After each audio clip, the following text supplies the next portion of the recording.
Hai,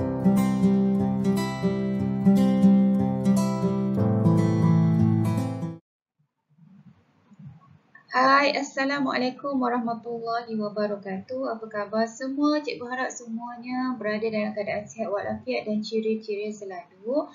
Okey, pada hari ini cikgu akan sambung tajuk leja bahagian yang kedua. Okey, murid-murid perlu tahu apabila membuat leja, baki-baki akaun leja ini perlu diletakkan sama ada di bahagian debit atau kredit.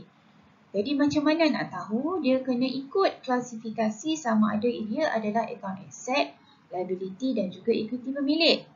Okey, jika akaun aset, maka semua akaun aset mesti berbaki debit. Maksudnya baki bawah ataupun baki BB-nya mesti dimulakan di bahagian debit.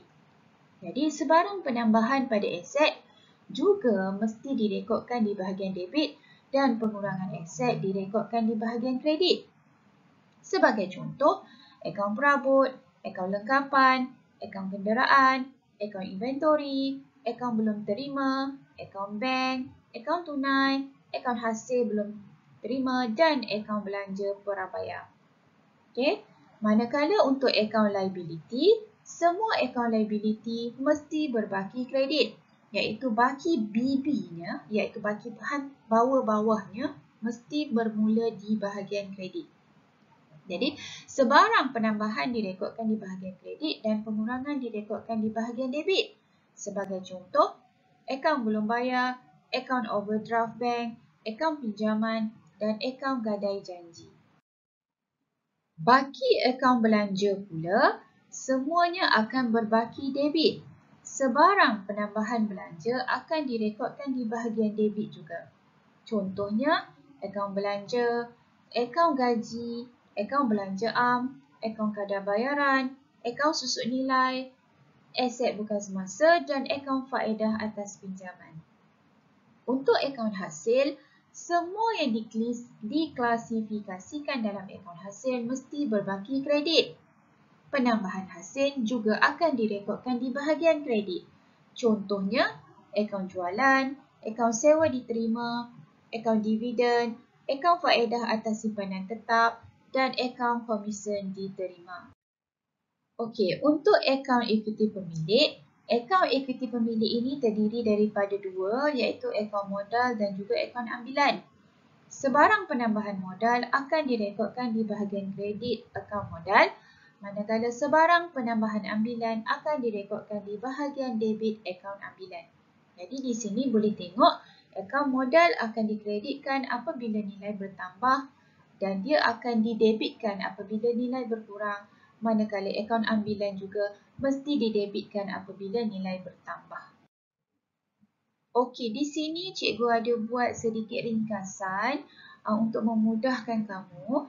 Okey, jika klasifikasi akaun tersebut adalah aset, sama ada aset semasa atau aset bukan semasa. Okey, di sini kamu boleh rujuk jadual penambahan nilai, pengurangan nilai, aset, penambahan nilai debit, pengurangan nilai dia kredit. Untuk belanja ataupun belian, penambahan nilainya debit, pengurangan nilai dia mesti catat di sebelah kredit.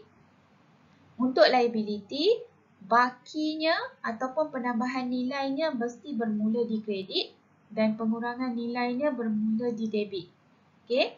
Dan juga untuk equity pemilik, baki bawah-bawahnya, baki BB-nya mesti dicatatkan di kredit dan untuk pengurangan nilai dicatatkan di bahagian debit. Dan akhir sekali untuk hasil dan jualan, bakinya atau penambahan nilai mesti dicatat di bahagian kredit dan untuk pengurangan nilai dicatatkan di bahagian debit. Okey, kita cuba buat sedikit latihan dahulu. Okey, butiran urus niaga. Menjual barang niaga secara kredit bernilai RM3,400 kepada Ainur. Okey, manakah akaun yang perlu didebitkan dan dikreditkan? Di sini murid kena kenal pasti dulu akaun-akaun yang terlibat. Kemudian barulah murid fikir mana yang patut letak di debit dan kredit berdasarkan klasifikasi akaun yang kita dah belajar sebelum ini, sama ada aset, liability, belanja, jualan, hasil dan juga ekuiti pemilik. Okey, untuk A, debit akaun belum terima dan juga kredit akaun jualan. Kerana apa? Kerana di sini akaun belum terima merupakan akaun aset dan apabila menjual barang niaga secara kredit bermaksud akaun belum terima telah wujud. Okey, dan juga akaun yang dikreditkan adalah akaun jualan kerana ia merupakan hasil. Baik, yang kedua, mengambil barang niaga RM250 untuk kegunaan sendiri. Jadi apakah akaun yang terlibat? Okey, di sini akaun yang didebitkan ialah akaun ambilan dan akaun yang dikreditkan adalah akaun belian. Okey, apabila pemilik mengambil barang niaga untuk kegunaan sendiri, maka di situ telah wujud akaun ambilan.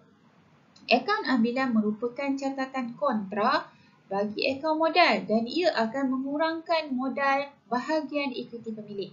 Sebab itulah dia dicatatkan di bahagian debit. Dan mengapa kredit akaun belian? Kerana dia telah mengambil barang niaga. Okey, jadi di situ telah berlaku pengurangan belian. Baik, untuk yang ketiga, urus niaga belian tunai RM650. Apakah jawapannya?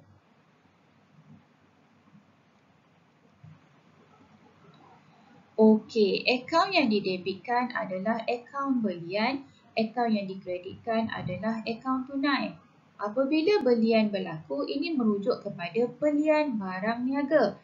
Jadi, belian barang niaga ini didebitkan kerana berlaku penambahan, manakala akaun tunai dikreditkan kerana telah berlaku pengurangan tunai. Akaun tunai merupakan akaun aset. Jadi, apabila telah berlaku pengurangan akaun aset, maka ia perlu dikreditkan. Seterusnya, membeli alat tulis secara tunai RM200. Jadi, apakah jawapannya? Ya, jawapannya debit akaun alat tulis dan kredit akaun tunai. Okey, akaun alat tulis merupakan sejenis akaun aset. Okey, jadi penambahan nilai aset mesti didebitkan dan juga pengurangan aset mesti dikreditkan. Seterusnya, membawa masuk kenderaan bernilai RM50,000 untuk kegunaan perniagaan. Okey, jawapannya debit akaun kenderaan dan kredit akaun modal. Apabila pemilik membawa masuk kenderaan, murid-murid perlu ingat ya, membawa masuk kenderaan merupakan penambahan ekuiti kepada pemilik. Jadi, ia perlu dikreditkan di bahagian akaun modal. Manakala kenderaan merupakan aset, jadi ia perlu didebitkan kerana telah berlaku penambahan. Dan akhir sekali, membayar akaun belum bayar dengan cek bernilai RM2,500. Okey, jawapannya ialah debit akaun belum bayar dan juga kredit bank. Okey, apabila berlaku pengurangan pada liability, ia perlu didebitkan, dan apabila berlaku pengurangan pada aset iaitu bank telah berkurang, nilai bank telah berkurang, maka ia perlu dikreditkan. Okey, cikgu harap latihan tadi dapat membantu sedikit menambahkan pemahaman terhadap tajuk ledger ini. Okey, insya-Allah kita akan jumpa lagi pada video yang akan datang. Semoga perkongsian kali ini bermanfaat. Jumpa lagi. Terima kasih. Assalamualaikum warahmatullahi wabarakatuh.